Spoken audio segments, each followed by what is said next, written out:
Hello and welcome to this webinar on behalf of IPSE on the topic of how to use social media and stay productive.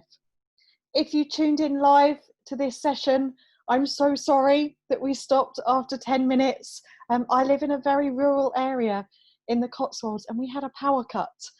Hasn't happened before, no contingency for a power cut during a webinar, I'm afraid. So I am now recording this session for you. Unfortunately, we don't have the opportunity for live Q&A on the recording, but you will find my details at the end. And I'm always happy to take your questions, whether it's via Twitter, DM message, email, LinkedIn, however you'd like to contact me, please do contact me if you have any questions, particularly on this topic today.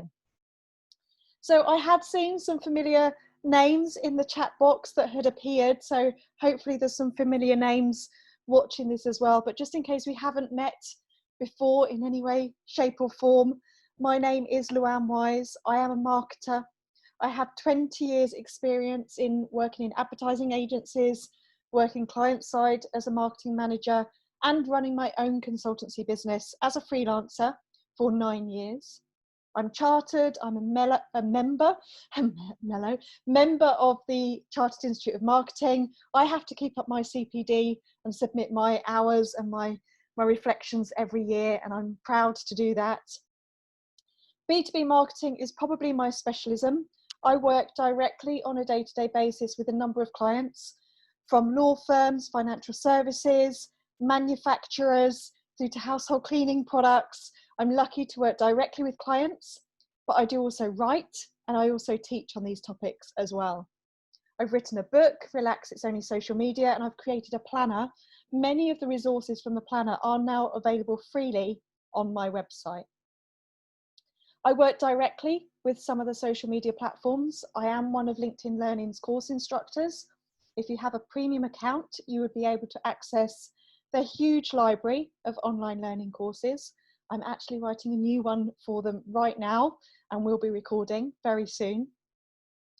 I'm an accredited leads trainer for Facebook and Instagram, a coach for Google's Digital Garage Skills Initiative, and very proud to have been an ambassador for IPSE for I think 3 or 4 years now. So today's topic is social media, productivity. I think in either of those roles or as a business owner role, we're always trying to be more productive or focus on our productivity. But when it comes to social media, I think we can also feel a bit like this, like it's constant, like there's always these notifications or pings or messages waiting for us. And that is the world. It's real time. There are messages. But I think very much today I wanted to talk about how you can control that rather than it controlling you, and some tools to help you along the way. Now, I'd started to share a couple of cartoons which I love from a marketeunist. He's called Tom Fishburne. He creates new cartoons, marketing themed, every week, and these are just 2 of my favorites. The first one, and I think no matter how much I know this advice, it is still something that happens, but I try very hard for it not to. It's about staying focused, having priorities, which means you need to set them and have objectives to start with, but having priorities and focus and not getting distracted by every shiny thing that comes along. I'll talk later about social media updates. It is important to stay updated, but I don't think it's critical that you know the amends and the changes every minute that they happen. Know that they're happening, set aside your time to review them and review what it means for your business. Another cartoon that I really love, and you may have seen this one if you've attended any sessions with me before. This is about using social media. Let you have a look. It's about using social media, and very often I find that people want to dive straight into a new platform. I'm sure if this was to be updated, we'd have TikTok included on this. And this is when people very much think about needing to use a platform because they think everyone else is doing it or they hear lots about it, before having a plan, before knowing why they want to use it, They want to use that new and shiny thing because they think everyone else is doing it. They're not. But it needs a plan first. We need to know what we want to achieve for our business, where we want our marketing to go. We need to think about which platforms our customers are on. This isn't about the platforms that we like. This is about the ones where we'll find our target audience, our peers, our colleagues. So again, it's very much back down to that focus rather than the new shiny or what we think we should be doing. It's about having a plan and a purpose. So productivity. When it comes to productivity, I've probably got 3 main tips from everything I've read or how through running my own business and working with clients and my own activities that really work for me. And they are around planning my day. I hadn't planned for a power cut, but I got through it. I took a break, which was lovely. I plan my day and I try not to over plan my day.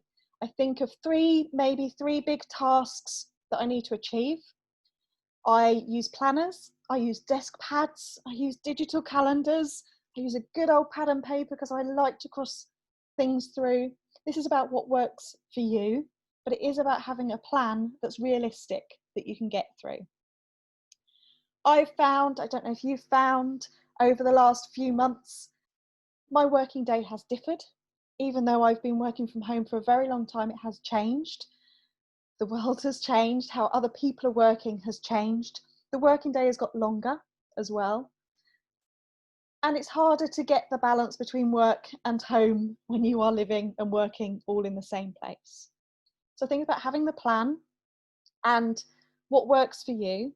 And for me, moving on to my second point around separating and batching different types of tasks, there's 2 things here. It's about when do you work best? Are you most creative first thing in the morning? Are you perhaps a bit sluggish after lunch? Think about how you work during the working day. We don't all work on full cylinders for 8 hours. So think about how you work best and plan your day around those working ways as well. So for me, I am most creative. I'm fresh-headed in the morning, so that's when I'll do my writing. I'm a little bit slower mid-afternoon, so that is when I will do my admin tasks. And I also think there's something very different between your thinking activity and your doing activity as well. And here my example is blog writing. So if I knew that I was going to get up tomorrow morning and write a blog, I need to have done my thinking about what that blog topic is at a different time. The thinking, the ideas, what do I need to write, what do my audience want to hear and know about, needs to come in a separate batch of blog title time to the actual physical sit down and do the writing.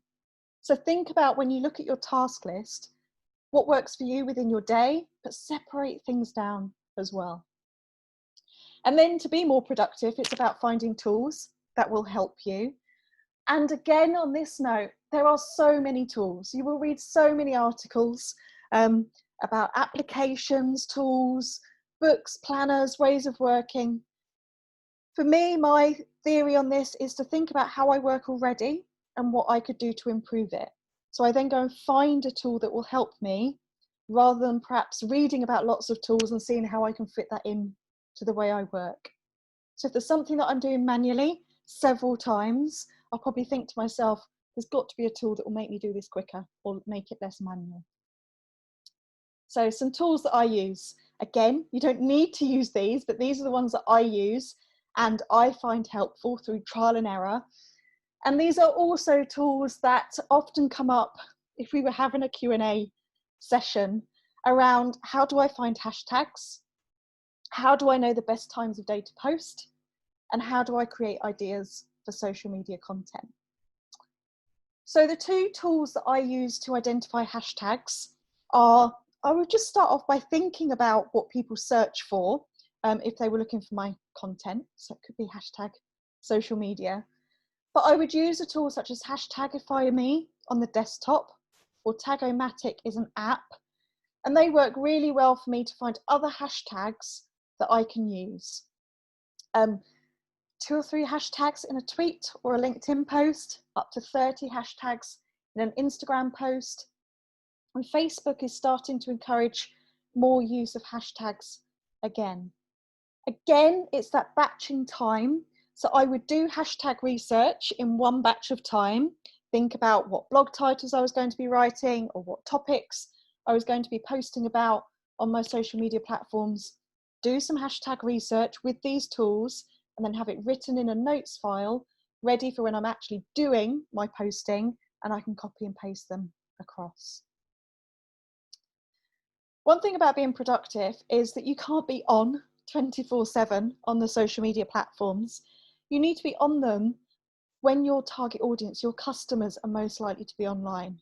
And that may be evenings and it may be weekends when perhaps you don't want to be so online. You still may need to be available to answer questions and respond to comments. But the trick is to try and post your content when your audience are online, and your best times to post will be different for each one of you, but your answer is in your own data. So for Facebook, your page, you would find that under Facebook Insights. Think the new one down the left-hand side, it's posts, and you will see a chart. You will see a graph through the day, up and down, of when your audience are online. On the Instagram app, if you're using Instagram and you've upgraded your account to a business profile, which you should do, because then you will get Instagram Insights. Again, you will see when your audience, the day of the week and the time of day that they're most likely to be online, and then you can post at those times. Got some scheduling tools in a minute, so you don't have to be physically there doing the posting. Twitter doesn't have that tool within the platform itself, but it's available in some third-party scheduling tools that you might be using, such as Buffer, but a standalone tool is called Twiriad. You can just Google it. There's a free report available. Prices start to kick in if you have lots of followers, but that again will give you a personalized report for your followers about the times of day that are best for you to tweet. Now, content ideas. Some people have so many content ideas, it's not a struggle. Some people do wonder what to post. So a couple of tools that I use to help with this. Awareness days are great. I first did this presentation on National Freelancers Day, which I know lots of freelancers got involved in. There are lots of other days throughout the weeks, throughout the year, day campaigns, month campaigns that you might want to get involved in. And the website that I go to search for these, and again, I batch my time to do the searching, is daysoftheyear.com. Often the best content for social media is based around the questions that you most often get asked. If you think that people are using social media to get answers to their questions, to come across you and find you in the first place, then thinking in terms of FAQs is a really good place to start. And if you run out of your own ideas, there is a website called answerthepublic.com. You can go to that and put in your topic, and then it will show you a report which you can download in a .csv file format, and it will give you questions around your topic on who, what, when, why, how, and where. So if I was doing something on, say, LinkedIn, it would tell me all the who, what, when, why, how questions on LinkedIn, and I could get that into my content, whether that's social media posts or whether it's a presentation. So they're two tools that I highly recommend you have a look at if you struggle in those areas. Another couple of tools that I use, and again, you may have heard me talk about these before, but they're ones that take a bit of time to set up, but once they're set up, honestly, they save you so much time on a day-to-day basis. They're two tools, Google Alerts and a Feedly, which is a reader, sorry, that come together with information. They bring you information that appears on the web as it appears on the web. Google Alerts are around words, keywords. You could set them up for your name, your company name, your brand name, your competitor names, or a key topic. And that's great because then every time those words get mentioned on the web, you can receive that information into your email inbox or into a reader such as Feedly. I also use Feedly for almost a replacement for signing up to so many email newsletters, and so that I don't have to go and check news pages of websites every day. I have Feedly set up to bring in news from the BBC, from The Guardian, from me, from Marketing Week, from B2B Marketing. I do a setup in terms of what information I want to receive, have everything coming into Feedly, nicely categorized into folders like I might have on email, and it's ready and waiting for me when I want to go and find information. I prefer to have it in a reader so that it's not interrupting me, like my email inbox, which is hopefully kept clearer for clients.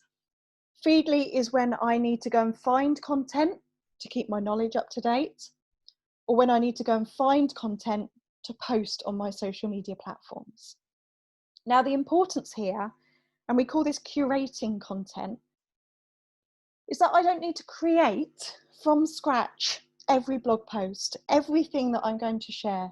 It's good and much more time effective if I can grab content from elsewhere that is relevant to my audience. It saves me having to do so much creation in the first place, but it also shows that I'm well read. It shows that I'm reading the content and almost doing that filtering for my audience so that I can share more along the same themes without actually having to create everything from scratch myself. Google Alerts is free. Feedly is free.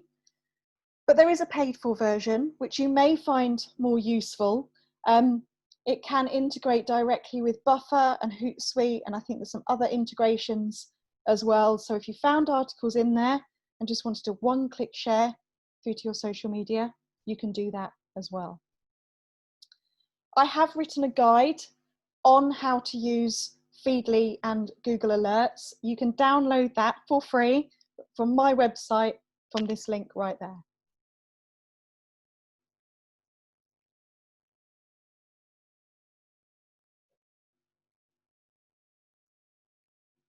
My next tip in terms of productivity and social media is that actually, just like curating and sharing other people's content, you also don't have to create new content every time.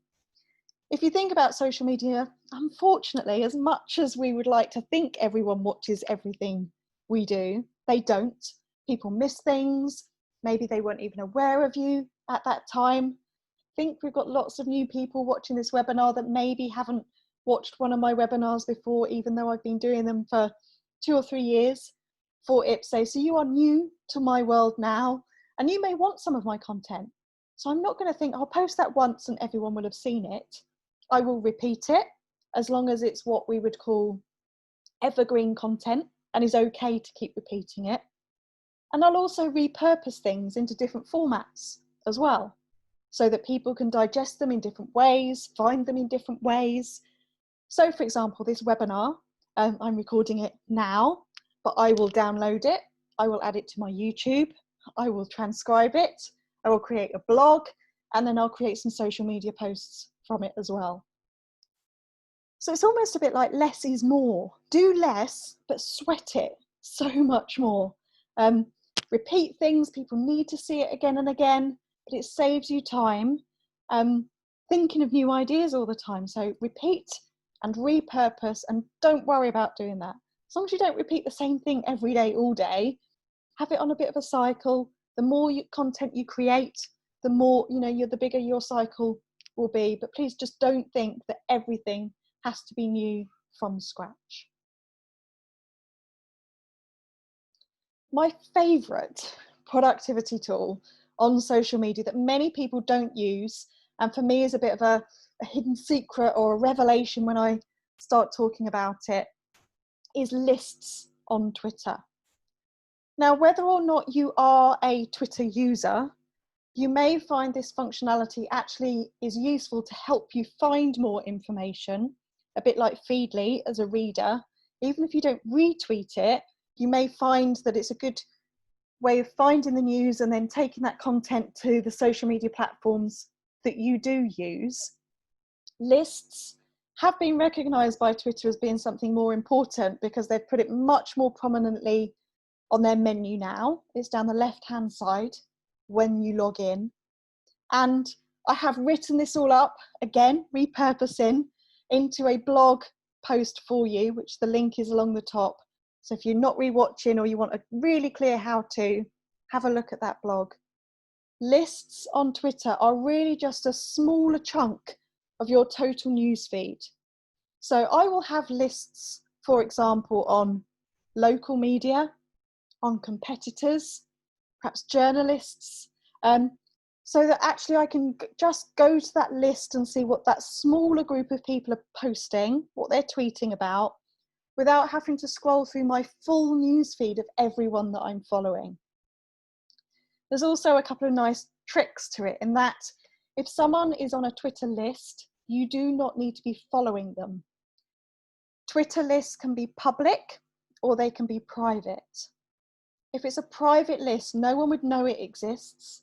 And if you're not following them, but you add them to a list, people also wouldn't know about it, which means it's great for competitors. Public lists, people would know when they get added to it. So if I was in front of you all and we were doing this interactive, I might create a public list, add you to it, and you would then receive a notification of IPSE listeners, for example. Have a look at the blog, the step-by-step on how to do this, but really simply, you would go to your Twitter account, go to someone's profile, like IPSE's one shown here, and there are 3 dots, click that, you will get a drop down that says add or remove from lists.